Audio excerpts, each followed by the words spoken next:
you so much, Rebecca, for the great introduction and also for inviting me to come today, and I appreciate being here. My work is on toxic chemicals in the oceans. The oceans are not doing all that well. Our oceans are in crisis from multiple threats. There are many things converging all at once, piling up, including the loss of our fisheries from overexploiting them, but I'm not going to talk about that one today. I want to focus on pollution, climate change, and it turns out in the 21st century, what we're discovering now is that the incredible accomplishments of our industrialized civilization came at a terrible cost. We have polluted the biosphere, no doubt, and our oceans are in rapid and serious decline. Without our oceans, there's no life. The oceans are actually dying at a much faster rate than we ever predicted. It's going very fast, and this is a consensus of the top marine scientists in the world saying that we face a global mass extinction of marine species within one single generation if human activities don't radically change. So ultimately, the ocean crisis is about us. There are signs of stress that are unmistakable. We have dead zones along coastlines, warming, acidification, loss of corals, plastics in the oceans, marine mammal die-offs.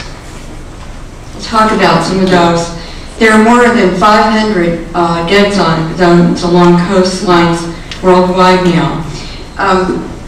The worst are in the Baltic, along the U.S. seaboard and the Gulf of Mexico. And these are areas that are anoxic, meaning oxygen starved, or hypoxic, and they cannot support life. So what we have in these areas are, one of them being Chesapeake Bay, and you all are quite familiar with this. It's our fertilizers, our pesticides, our waste, and animal waste. And in Chesapeake, the notable, the poster child is the chicken farming, I think. You can see the green areas where algae is growing, and this is where oxygen-starved, choked waters. Also, what's happening is in those areas we have fish kills. This happens all over the world, but this one is in Narragansett Bay, where over 1 million menhaden, the fish in the middle of the food chain, died. So we have sewage and chemical poisoning of fish that used to be safe for people to eat. And before I go further, I should have said this, but I have already been told that this is a depressing talk.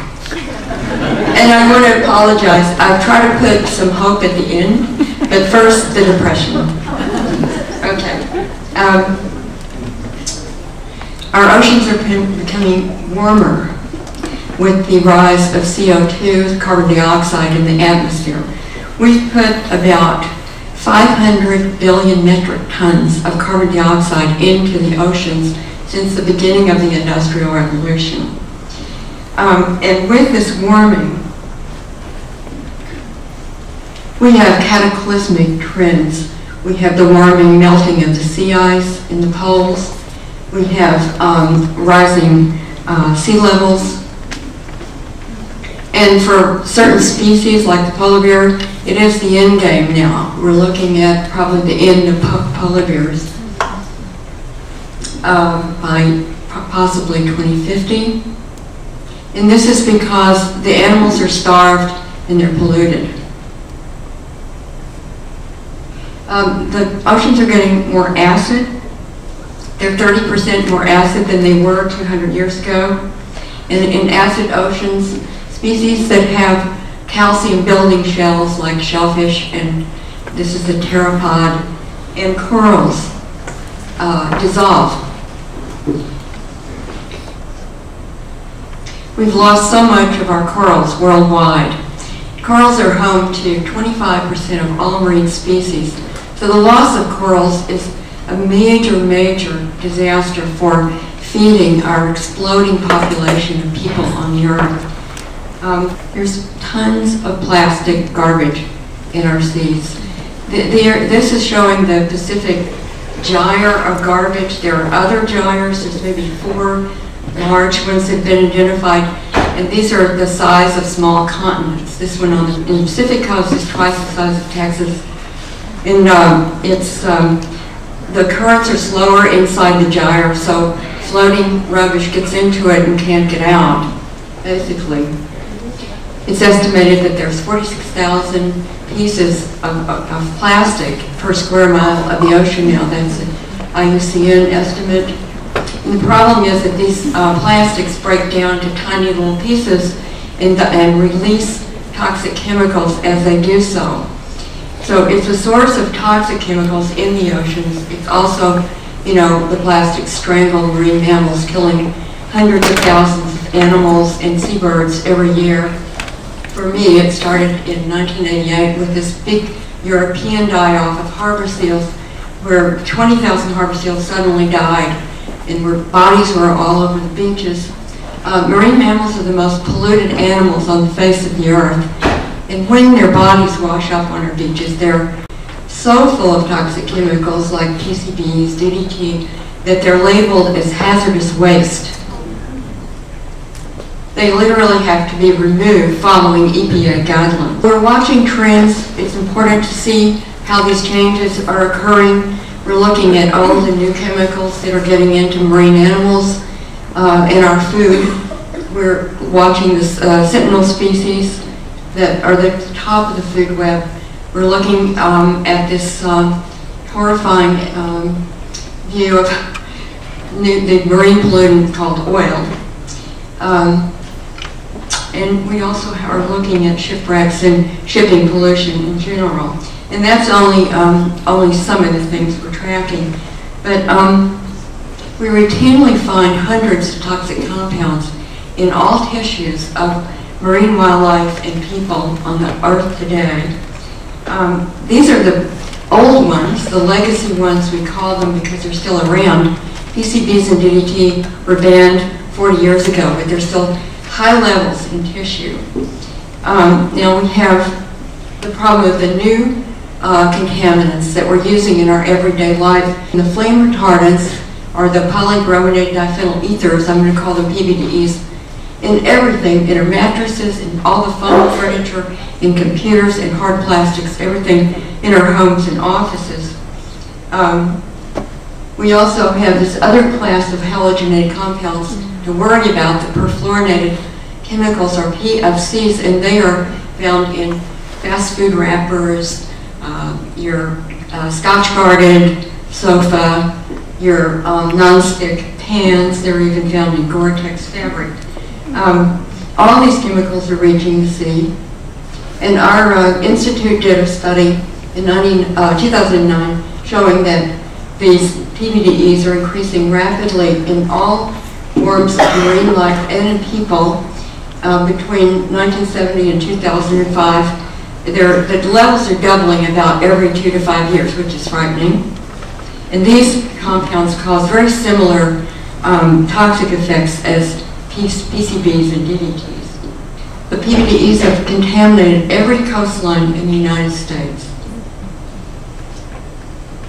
And my institute has been studying the sentinel species, the harbor seals, along the Northwest Atlantic for about 10 years. And the project is region-wide. It's called Seals and Sentinels.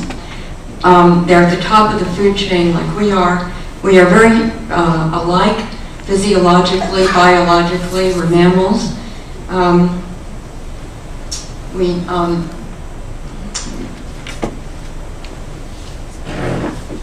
weigh about the same as adults. We get high levels from maternal transfer from mother's milk and from food. And we pick up the same pattern of toxic chemicals in our tissues. We also exhibit similar responses to toxic chemicals. And it's amazing how very close these are. You have reproductive effects, in humans and seals, and you have, cancers, immune deficiencies, and then you have brain effects like IQ deficits, and you don't see that in the seals, but we have cognitive problems in little seal pups. So we're very close to seals, and my institute monitors seals on the along the Maine coast. We go out, and when animals strand on the beaches, we go out and pick them up. We see why they died. We report that, and we take tissue, like this is a blubber tissue, and we analyze those tissues for toxic contaminants. That's the CSI part of the story. But we have been comparing our results with other studies that are done in pinnipeds all over the world, and we find that our levels of the flame retardants are quite high in the harbor seals. They are not higher, however, than the sea lions and seals on the west coast. And why? Because California uses much more flame retardant in their products than any other state. So you see that trend. However, our levels, which are here, are really quite high. It's almost like 4 parts per million, and that's getting, catching up with the PCB levels. The highest levels ever reported in wildlife are in the California sea lions off of LA. So we reported that the positive note in all this is that our seals are not going to be bursting into flames. They are fireproof, and we reported this to agencies and so on in scientific literature, and then our findings helped the state of Maine legislature enacted a ban on the neurotoxic flame retardant called DECA in 2007. And we've been in that legislature ever since then, because of course they want to repeal that. So around this time, I got very curious. I had my own blood tested, and I found that I had high levels of flame retardants in my blood, along with hundreds of other compounds. Just show you, see, Americans have the highest level of these compounds in the world compared to Europe, Asia. That's because we use much more of these products in everything that we, in our homes and offices. And, this is part of being a progressive developed nation, so we use more toxic chemicals. But you can see the U.S. levels are, 10 times higher than Europe, and this is Australia and New Zealand. And my levels turned out to be much on the high end for the U.S. levels average. And I wasn't happy about this at all.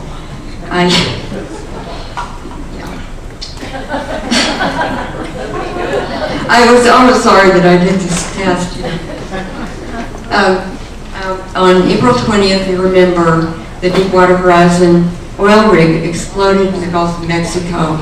And by the time it was tapped, over 200 million gallons of crude oil and 2 million gallons of dispersant had gone into the sea. And it was, nerve-wracking. You remember that. We were watching this gushing oil at a mile deep for 87 days until they could get control of it. And so we have 5 million barrels of oil spewing into the deep ocean. And one of the most upsetting parts about this whole thing was this PR spin, and I just called it happy talk, because we started getting, the spill rate was vastly underestimated by BP. They wouldn't let scientists in to measure it for a number of weeks. Then the agencies chimed in. There are no plumes. Of course, there were plumes. They were discovered by University of Georgia researchers. The vast majority of the oil is gone. It was not. It was in the plumes. It's on the seafloor. Dispersed oil is not that toxic. Not true. And so now what we have is the Gulf is all wonderful, come on down, this very, very well-financed ad campaign. I'm sure you all see that on TV I was asked to go down as a marine toxicologist to see what was going on with dispersants. And this was May 24th, a month after the explosion. And at that very day, they took the satellite showing the oil approaching the delta area of Mississippi and Louisiana. And it was going very quickly toward this ground zero area of Grand Isle, Louisiana, and Barataria Bay. And these areas were heavily oiled, and they're still full of oil. We went out about 40 miles to an area that had been, where a dispersant had been sprayed. And I dove in the oil with my colleague, and I just to tell you from the personal side, I was really frightened to do it. I took a long time thinking about it. I didn't just go out in the boat and jump in. And we put on all the protective gear we had and said prayers and everything. And went. But to get rid of this oil, you know, they debated about it. They finally decided, okay, we're going to use the dispersant Corexits, and they sprayed the two kinds of Corexits. Almost 2 million gallons went into the water by mid-July. And many oceanographers, including myself, were really upset with this because it was applied for the first time subsea at a mile deep. First time it was injected at the wellhead, so it was an experiment. And you know, just massive amounts of dispersant, which are toxic, going into the water. And the rationale was to keep it off the shore. It did not keep it off the shore. Applying dispersants to this oil spill made the oil much more toxic and made the effects much worse. And that's because dispersants, as they are geared to break down lipid membrane of oil, they also break down cell walls, which are lipid. And they take the oil into the body faster. Breaking down the oil makes more hydrocarbons in the water, and so there's higher exposure. And the dispersants in the oil damage the same organ systems, and that for oil, it's every system of the body once oil gets into it. So I was appointed around that time to the Department of Interior's Strategic Science Working Group. It's the SSWG here. And we went into these sessions we were charged with assessing the impacts of the oil spill and recommending policy actions. So it starts to look like a beautiful mind with Russell Crowe there, I thought, after 2 or 3 days of this. But we did make a very strong statement, and we issued this statement that the oil spill poses direct threats to human health from exposure to oil and the dispersants. That's because with oil, there is no safe level of exposure. Once exposed, people and animals are at risk for long-term effects, chronic effects in every organ in the body, and also for cancer. So it's like a ticking time bomb to get oil into your body, and the dispersants make that happen more readily. So the worst exposure was in the rescue workers. These are the shrimpers that were told to come on and help, and they volunteered their shrimp boats and were paid for that. But you see, the exposure is really heavy. They're pulling the oil toward these little boats with the boom. They're throwing this absorbent material onto it. They are not wearing protective gear. And you know, here's what Exxon says you should be wearing. It looks like a guy who's going on a space, out in outer space. And there's, you know, heavy respirator equipment and stuff, hazmat. So in the Gulf, the workers, just like at 9/11, the workers were not protected from exposure. So what's missing? Everything. You have all these workers out there cleaning up, doing different stuff. And the exposure to oil is very long and very high. So you get chronic health effects from that. There's thousands of people with health complaints in the Gulf now. I was there, I interviewed them. It would make you weep. People that were healthy before the spill that are like, it's like they're entering into some horrible phase of old age. They have skin lesions, a lot of neurological problems, blinding headaches, memory loss. They can't even stand up because their nervous system's out of balance. It affects the heart, the liver, kidney, loss of lung capacity, and internal and external bleeding. So I was there a year after the spill. I went to Grand Isle, and we have some sites down there that we're doing research on, and we dug about 6 inches in the sand and oiled bubbles up. We're not talking about tar balls, folks. We're talking about liquid oil. This happened at the after Exxon Valdez spill. About 8 years later, you could go to the beach and get oil. Now we're very concerned about this threat. There's going to be deep water drilling off the north side of Cuba, about 50 miles away from the Florida coast and the Key area, which is rich in marine wildlife and coral reefs. They have given leases to a Spanish company called Repsol, which has a very bad environmental record in other areas of the world. So we're watching that, and they're moving in this big drilling platform that's much bigger than Deepwater Horizon and goes down almost 3 times further. And on the shipping front, you know, we're worried about shipping. Cruise ships release tens of thousands, each one, of sewage and waste into the sea. And you've been hearing this in the news, and it's truly an environmental disaster waiting to happen.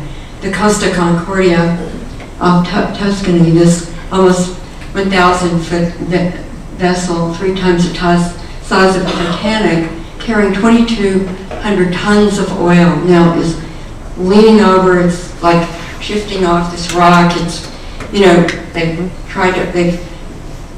people have died, and they're still looking for the missing bodies, so they're not pumping the oil off.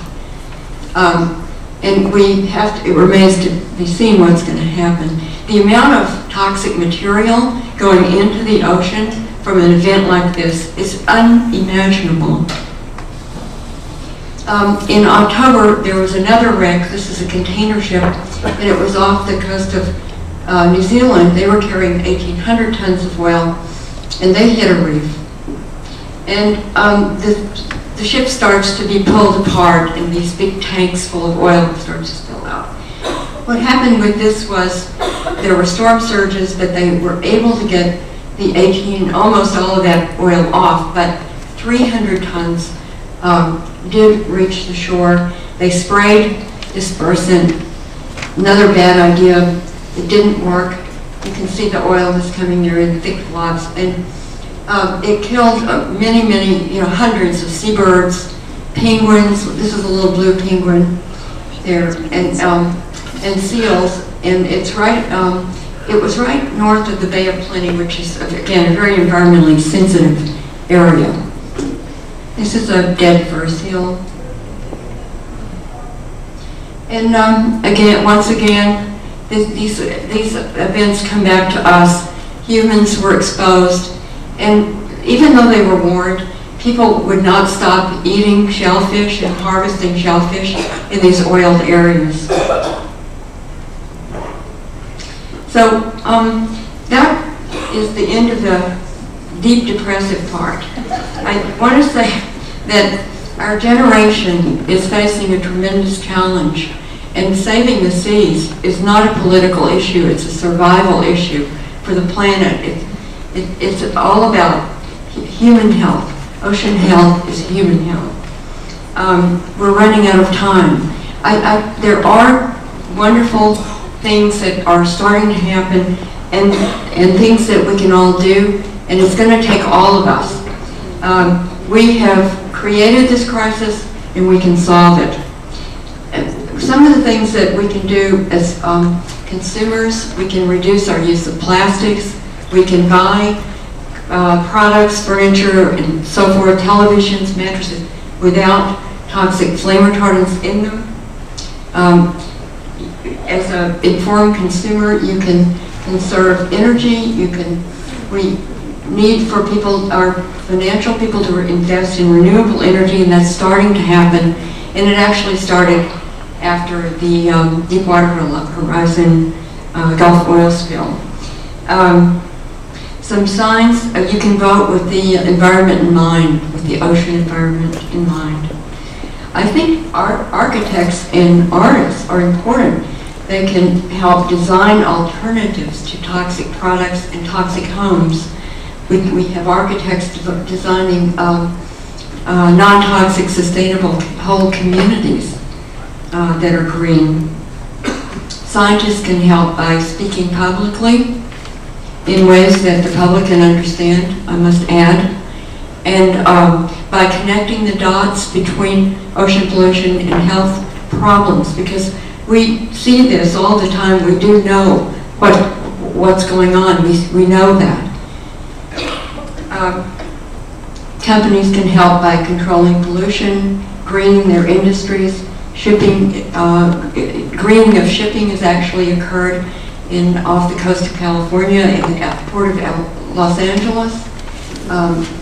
And we can support all of us oceans and toxics policy that is based on precautionary principle, not on you have to be proven guilty before we do anything about it.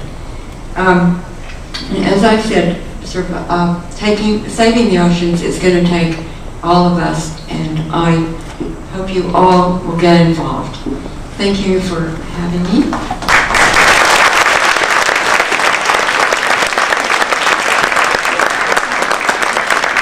One cup of ocean water that, if you looked at it under a microscope, would not reveal microscopic particles of plastic.